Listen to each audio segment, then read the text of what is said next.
Basahin po ninyo yung sinasabi sa Psalm 23 verse 5. At maliwanag ang sasabihin doon. In front of my enemies, in the presence of my enemies, the Lord will prepare a table for me. Ipaghahanda ako ng Diyos. Yan ay simbolo ng tagumpay sa harap ng aking mga kaaway. Di po ba? Kung meron mang napakasarap na tagumpay, ay yan ay sa harap ng mga tao na sa'yo'y umaaway o ng mga problema mo sa buhay. Wala nang masasarap ang tagumpay kung sa kabila ng lahat ng nangyayari sa'yo, sa tulong ng Panginoon ay napagtagumpayan mo ito. Take note, hindi sinasabi ng Salmo, kinakailangan mo nang wala ang kaaway. Kinakailangan mo nang walang problema sa buhay. And then God will prepare a table for us. No! Yes, may blessing kapag walang problema. Blessing yan. Pero wag natin kakalimutan that even in the midst of sufferings and problems, God can still and will still even more bless us. Sa katunayan, doon niya mas naipaparamdam ang kanyang kapangyarihan, ang kanyang pagmamahal when everything is not okay in our life. Kapatid, hindi mo kinakailangang i-edit ang buhay mo. Hindi mo kinakailangang sabihin sa sarili mo, wala akong problema, kung sa totoo lang, ang dami talaga.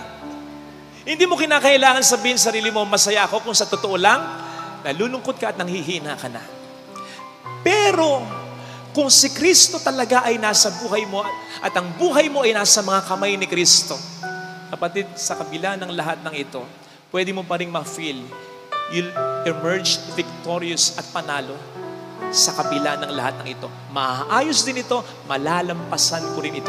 Iba ang pag-asa ng tao na nasa mga kamay ni Kristo.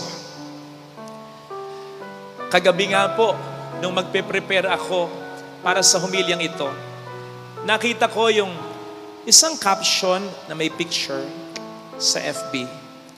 Isang lalaki na may hawak ng rosaryo.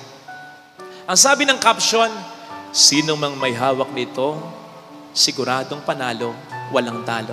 Maganda, pero kulang palagay ko. Kasi di ba may mga pagkakataong rosaryo ka ng rosaryo, simba ka ng simba, tapos darating na yung mga problema, feeling mo very down ka. Kaya nga susumbatan mo pa ang Diyos. Nagro-rosaryo naman ako, nagsisimba naman ako, bakit ganito? Kaya kulang yung mga ginagawa natin sa relihiyon. Kung hindi ito hahantong sa isang malalim na relasyon sa Panginoon. Tama na maghawak ng rosaryo, pero dapat mag-lead ito sa paghawak sa buhay natin ng ating Panginoong Jesucristo. Doon mas mararamdaman mo, sa kabila ng mga problema, malaki ang pag-asa. Mayorya ka, mananalo at mananalo ka.